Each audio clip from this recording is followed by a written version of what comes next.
कर्नाटक में लिंगायत समुदाय के मुरुगा मठ के प्रमुख शिव मूर्ति को 14 दिन की न्यायिक हिरासत में भेज दिया गया है। कल शाम उन्हें गिरफ्तार किया गया था और देर रात उनका मेडिकल चेकअप कराया गया और फिर उन्हें कोर्ट में पेश किया गया। इसके बाद कोर्ट ने उन्हें 14 दिन की न्यायिक हिरासत में भेज दिया। 6 दिन पहले उन पर 2 नाबालिग छात्राओं ने रेप का आरोप लगाया था, जिसके बाद पॉक्सो एक्ट के तहत केस दर्ज किया गया था। शिवमूर्ति मुरुगा लिंगायत समुदाय के सबसे अहम मठ के महंत हैं। उन्होंने अपनी सफाई में कहा था कि वो साजिश का शिकार हुए हैं और उन पर लगे सभी आरोप गलत साबित होंगे। उन्हें सियासी समर्थन भी मिल रहा था। उनके करीबी और पूर्व सीएम येदियुरप्पा पहले ही उन पर लगे आरोपों को गलत करार दे चुके हैं। निहाल किदवई हमारे साथ जुड़ गए हैं। निहाल, इस मामले के बारे में बताइए और इन शरणालू मुरुगा के बारे में भी थोड़ा बताइए।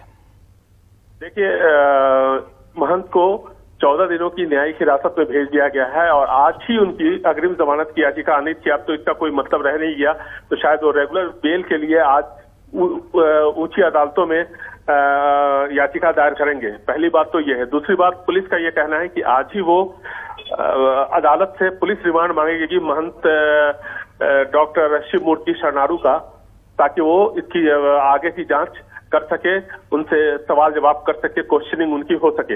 इस मामले में जो दूसरे आरोपी है, पुलिस का ये भी कहना है कि उसके साथ पूछताछ की गई है और आगे की कार्रवाई पूछताछ पर जो कुछ भी मिला है, जो कॉरोबोरेटिव एविडेंस होगा, उसके आधार पर किया जाएगा। लेकिन यहाँ पर सबसे बड़ा सवाल ये था कि इतनी गंभीर धाराएं हैं, उसके बाद न तो ये सारे मामले दर्ज होने के बाद 4-5 दिनों के अंदर पुलिस ने कभी भी गंभीरता नहीं दिखाई और मठाधीश से पूछताछ नहीं की। इसको लेकर के सवाल उठाए जा रहे थे और चूंकि यहाँ पर बीजेपी की सरकार है और लिंगायतों का बहुत ही प्रभावशाली मठ है, सबसे ज्यादा प्रभावशाली मठ है ये आप कह सकते हैं मुरुगा मठ, क्योंकि सिद्धगंगा स्वामी जी के निधन के बाद आज के वो सबसे बड़े तुमकुरू में ये सिद्धगंगा मठ है, उसके बाद के ये मुरुगा मठ सबसे बड़ा मठ है, सबसे प्रभावशाली मठ है। 1 साल से कम का समय है यहाँ विधानसभा चुनावों में, इसलिए सवाल उठ रहे थे। और इसलिए भी कि जो आरोप, अगर आप चार्जशीट, अगर आप माफ कीजिएगा, अगर आप FIR को देखें तो बिल्कुल उसमें साफ लिखा हुआ है कि इसके अंदर पॉक्सो एक्ट के तहत कार्रवाई के तहत मामला दर्ज हुआ है,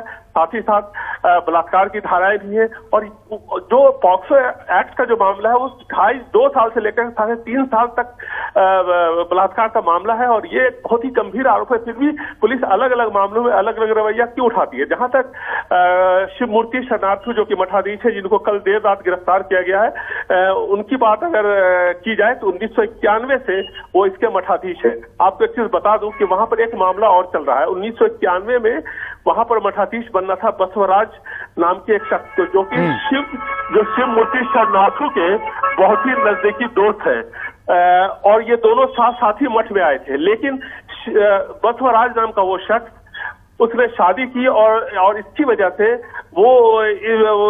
से उसको मठाधीश नहीं बनाया जा सकता था। ऐसे में शिवमूर्ति शरणारू को मठाधीश बनाया गया। ये दोनों अच्छे दोस्त थे, काफी प्रभावशाली थे वहां पर बसवराज। लेकिन बाद में क्या हुआ कि बसवराज के ऊपर कुछ आरोप लगे, इसलिए उनको मठ से हटा दिया गया 2007-8 के बीच में। बाद में वो विधायक का चुनाव लड़े, जीते। उनकी वापसी 2022 में होती है मठ में।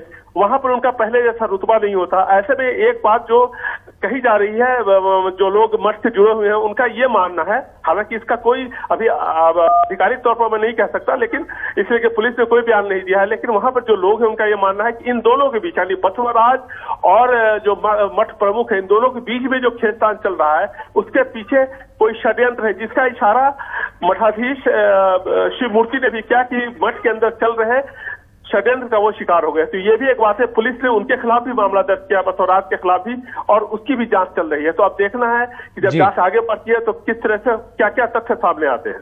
शुक्रिया निहाल आपका इस सब जानकारी के लिए। तो निहाल बता रहे थे कि किस तरीके का ये मामला है और ये जो मुरुगा मठ है, इनके प्रभाव के बारे में भी जो है बताया। हालांकि पुलिस अब इस मामले की तफ्तीश कर रही है। अब देखना होगा किस तरह से जो मामला है ये आगे बढ़ता है और क्या क्या बातें यहाँ पर सामने आती हैं। लेकिन वहाँ के जो SP हैं, उनका क्या कहना था इसको लेकर, वो भी आपको सुनाते हैं। Today we have arrested Muruga Mata Asir in his POCSO case, and no, except Muruga Shri, we have arrested nobody. And one second accused is being questioned. She is in our custody. After inquiry, we will. If So what about the other accused in this particular case? Do you know about their whereabouts? Is there a lookout for them? yeah, we know their whereabouts. Definitely, we will inquire them. After that, we will follow the procedure. So there's some information that there were doctors present at the mart even before the police arrived there. Was that as per protocol? Did the police know about this? If you could throw some more light on that. I will check up with the doctors.